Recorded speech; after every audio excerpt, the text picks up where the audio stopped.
Great. Just wanted to reiterate what David started with. It's a very poignant day to be back here in Cambridge with the passing of Professor Hawking. It's very unusual for me to be standing up and giving a presentation in Cambridge. I'm much more used to being an undergrad sitting on that side of the fence. I hope I don't let the side down today. Very grateful to KTN and Bob for inviting me to speak here. Been to quite a few KTN events over the last few months, and always impressed by the quality of the content and the speakers. So yeah, it's great to be back here and presenting. So as for me, I wear a number of different hats. I'm a visiting fellow at the University of Bristol. I'm helping some of the postgrads commercialise their research. I'm also just joined a startup technology company that's got a computational system that helps model very complex systems. But I'm here today sort of representing myself, Data Philosopher, which is a blog I run, writing and sort of explaining emerging technology. My relationship with the field of quantum technology kind of started probably in the most unlikely of ways. As a teenager, I used to spend my time trading second-hand IT equipment and fixing computers for friends and family. One of my customers was a priest who lived in a neighbouring parish to where I live, Father Ken Moss of St Mary Church in Torquay. And what most fascinated me about Father Moss and the vicarage wasn't really the religious iconography on the walls, but it was the science books on the shelves. And he lent me two books, The Arrow of Time by Peter Caveni and Roger Highfield, and Chaos by James Gleek. And what really I got fascinated by and immersed in were things like the Menger sponge and the Mandelbrot set. And I was totally in awe of the beauty of chaos and complex systems. And so when I read these books, I first learned of the double slit experiment and how subatomic particles can behave both as particles and waves. And I decided at that moment as a teenager that I was going to become a particle physicist. Although what I only realized much later is I wasn't very good at maths. So I ended up in banking instead. So in my previous role, I was the head of technology for the innovation function for a large German investment bank. And this is a picture of one of our innovation lab offices.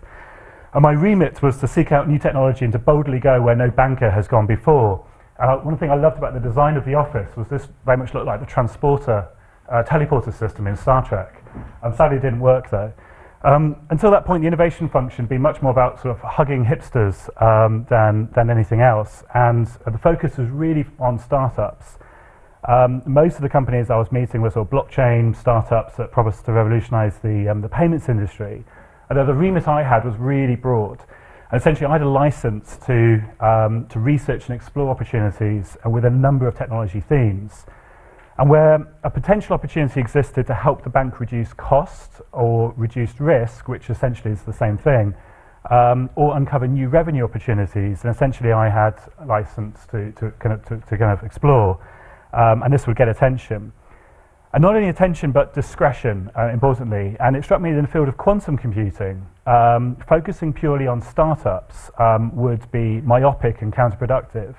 Instead, what we need to do is broaden our inquiry across the whole of the landscape and, importantly, overcome some of the cultural hurdles that would likely get in the way of success. And so what I'm going to do this afternoon is share with you a couple of things I've learned from my time in banking, and this will hopefully help you all be better equipped to help people in the banking industry get more value from quantum technologies. So having spent my time and my career selling technology to banks and buying technology for banks, I'm familiar with some of the cultural norms that get in the way, lead to sort of inefficient behavior and get in the way of getting results. And the first of these is the fact that banks are in competition with themselves.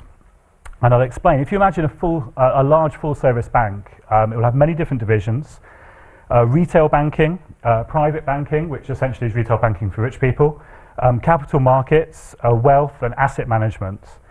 Each division will have many different products like credit cards, loans, mortgages, savings accounts.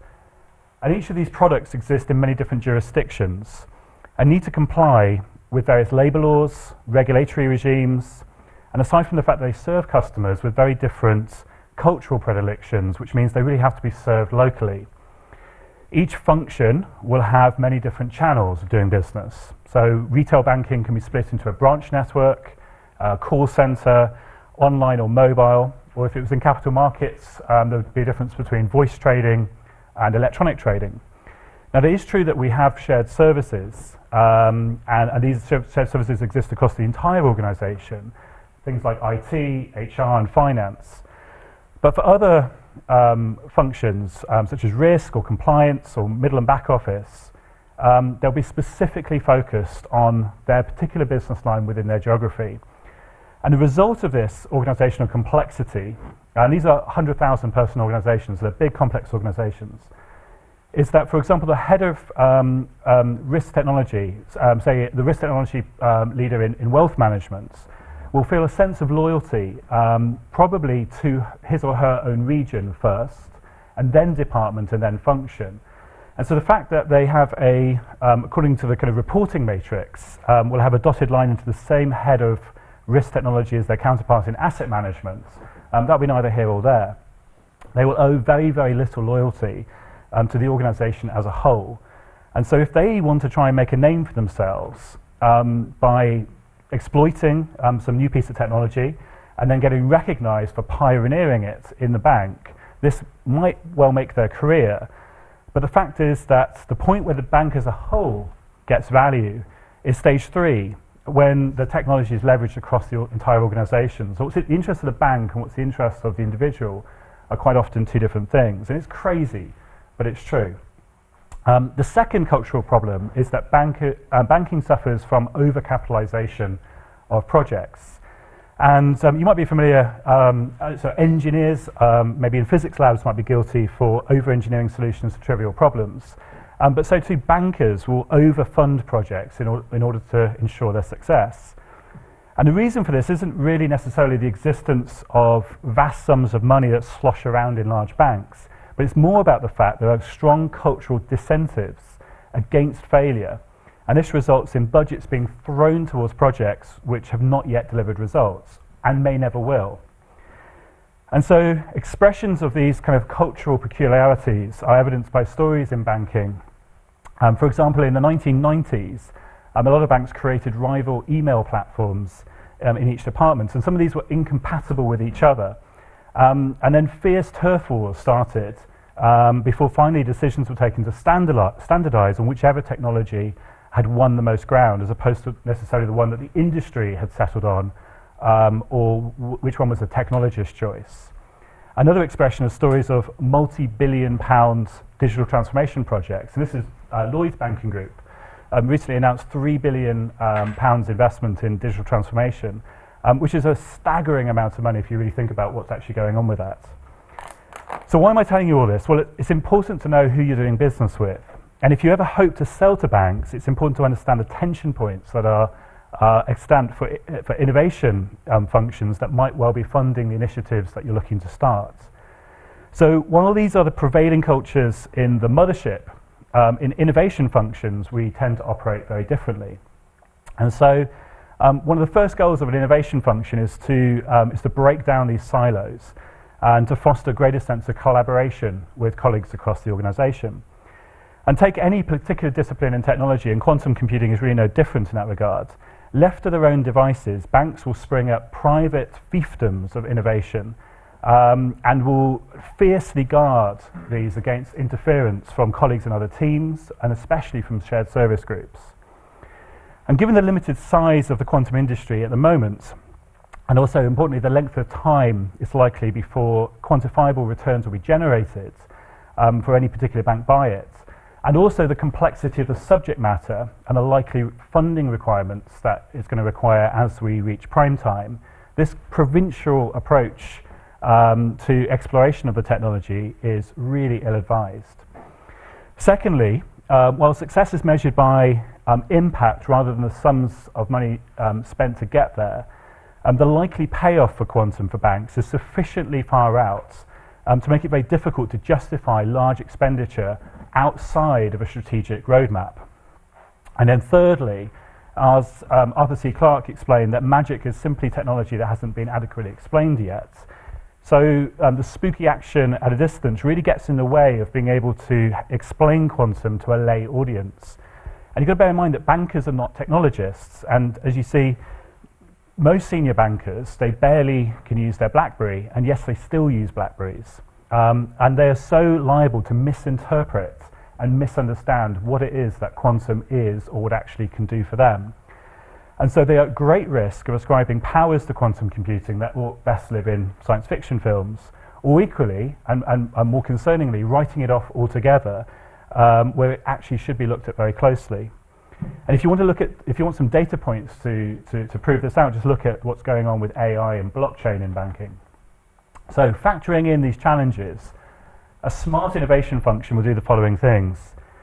Firstly, run workshops on quantum computing and explain, importantly in lay terms and very benefits focus, what it is, where it will be relevant, and importantly over what time frame.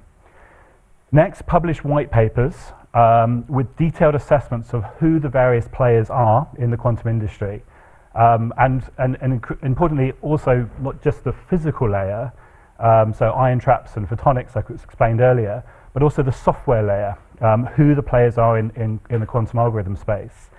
And the white paper ought to focus on things, not just from the sort of consulting firms that exist, kind of headed up by maybe some academics or boutiques, but also industrial R&D partners, people like Google, Microsoft, IBM, etc., and startups, D-Wave, Rigetti, etc. And then thirdly, you must build relationships within each aspect of the industry. And even though the physical layer isn't at all relevant to banking, and we really couldn't care less whether a quantum computer uses superconductivity or trapped ions, there may be a moment in the future when we want early access to these machines in labs. And so knowing where to go and who to go to, and having those relationships already established is so critical. Four, we need to build a knowledge transfer process between academia and the quant teams. And a lot of the quants that we have in a bank, they'll come from a physics background, so they will already be so familiar with the subject matter, and having in-house expertise on the state of the industry via, say, working groups, that will help us stay primed to what the opportunity is, and also enable us to do opportunistic evaluations at the coalface where the code is being cut. And claims by vendors and their sales teams can be much more easily validated. And then finally, importantly, to hire boutique consulting firms or engage academics and get them on a retainer. And the value of this, whether you hire an individual or a group of individuals, is that these people become responsible for making sure the internal research stays fresh, senior leadership are well briefed, as a lot of these people are client-facing, and also that proposed engagements are properly sanity checked. So, the advice to you all here is to look for organisations that have done 1 to 3 already, because organisations that have done this will be so much more better equipped to get the value out of the relationships that you as delegates might wish to make. 4 and 5, that's where the value comes from, but the foundations need to be laid first. And even though financial services sort of can think in long time frames, and many financial instruments might settle over a very long time frame, such as 20-year government bonds or a 20-year option, relationships in financial services tend to be focused on the very, very short term. And regardless of the level of investment that a bank might start with, when the payoff might be as far away as 20 years out, it's very, very difficult to justify starting early other than for purposes of marketing. And Commonwealth Bank of Australia and UBS are examples of marketing-led investment. So therefore, to release precious innovation funds, you need to do so under an overarching strategy for the quantum investment. And to explain how this makes sense to internally, one needs to look at the analysis of the benefit of quantum in banking. And so to do this, I would frame quantum computing within the context of all of the other stages of the journey as we would see it. And doing so, it helps avoid any confusion between sort of the headline-grabbing stories that might get senior leadership excited, but not for any real cause. And so I would break down the quantum stages as following. Firstly, what I would call quantum-inspired technology, things like atomic clocks, lasers, MRI scanners, been around since the 50s, and the bank is already an end user. And then quantum metrology, or maybe what's widely referred to as quantum 2.0. Yeah, so many great applications: autonomous vehicles, LiDAR, oil and gas, leakage detection, healthcare, infection detection. Really great things that are going to change the world, but none of this is relevant to banking unless we're interested in equity research or investment opportunities. Then thirdly, QKD. On the face of it, while this might be relevant to banks, in reality, we're very, very unlikely individually to take steps to evaluate this technology unless for marketing purposes. Because the risks of introducing new attack vectors, whether technically or through failure in, say, vendor diligence, these are just too significant to overcome. So it's much, much more likely that banks are going to act in consortia when evaluating QKD, and do so through controlled evaluation in conjunction with industrial research from existing suppliers, people like BT, Equinix, Gemalto, etc. And then the good stuff starts happening. So what I would call quantum emulation, to separate it from quantum simulation, but until we have quantum computers available, we have to settle for this in order to test our quantum algorithms on. And while these are unlikely to be more efficient at computation than classical machines, it really helps us develop algorithms that we can sort of plug and play when quantum computers become available at a later stage. And I would expect most activity in banking in the quantum field to be at this point and starting right now. And then finally, quantum, sort of full-on quantum computing, which I mean kind of ubiquitous quantum computing. And I liken that to sort of in a classical computing sense, in the 1950s, the release of something like the IBM 700 or 7000 series mainframes. In that point where quantum computers start becoming ubiquitous, we've got an arbitrage opportunity for the early movers who've got access to nascent and pre-commercial units. They will be able to exploit things and perform computations likely more efficiently than classical machines. And it's access to this arbitrage opportunity. And that's exactly the rationale for early stage innovation and investment. And so in banking speak, we would call that buying a cheap call option with a potentially world-changing payoff if we can get it right. And so to get it right, a bank needs a good toolkit of quantum algorithms, and we would use these things to price risk or to bundle portfolios more effectively, and then exploit this in advance of competitors, and that's where the big opportunity lies. And I'll explain this finally with sort of two analogies. Firstly, we want to be on the speed dial list, and ideally at the top, when the academic industrial research makes breakthroughs in terms of a quantum computer. So one of the players has say 100 qubit machine that we can test. We want to run our quantum algorithms on it as early as possible to A, validate that the thing actually works, and B, get that early arbitrage opportunity from the potential computational benefits that it would bring about. And those on the speed dial list get invited to the party, and those who aren't, well, they'll just get played by the markets. And this is arguably the most valuable time, the most valuable opportunity for any financial firm. The closest we get to breakthrough, the more hotly contested access to the speed dial list will be. And building long-term relationships with you guys here will be critical to success. And the bet is that the early investors will be rewarded when the feeding frenzy starts. Secondly, we want to be at the front of the queue when the Apple Store opens. It's kind of crazy that people do this. For this guy, I think it was an iPhone 5 launch. But the images of these people camping out in front of electronics stores is probably a really great way of explaining the kind of lengths that banks will go to get access to commercial grade machines. And kind of nothing I can imagine will stop us, whether it's football-sized stadium machines from Winnie Hensinger or any other kind of limits. I can imagine, though, that access to quantum computers will be through platforms like things like Amazon Azure, Google Cloud, IBM Bluemix. Early access will only really be available to those who are fully paid up members of the beta program. And even then, it might even be so hotly contested that access is granted on an auction-style basis, in the same way that the internet advertising industry runs real-time auctions every time a web page is loaded to decide which banner advert you see. And the gap from lab breakthroughs to early commercialization, it might just be a few months or maybe just a handful of years, but that is the time that the winners and losers in the quantum banking space will be decided. And so therefore it's essential for firms who understand the impact of quantum computing to their business to start their investment early, both building their quantum algorithm toolkits as well as relationships that later they will need to get early access to run those algorithms on. So that's it. I've managed to get back a bit of time for you. I hope this was entertaining if it wasn't useful, or useful if it wasn't entertaining. If you've got any questions, I'll be happy to answer a few now, save for lunch. But I'll be here for the next couple of days and look forward to getting to know some of you. Thank you. Thanks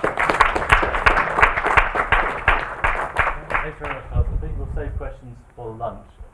So we'll break for now, and we'll come back at 2:10. So we'll have a full 50 minutes to make up some time in some of the discussion sessions later.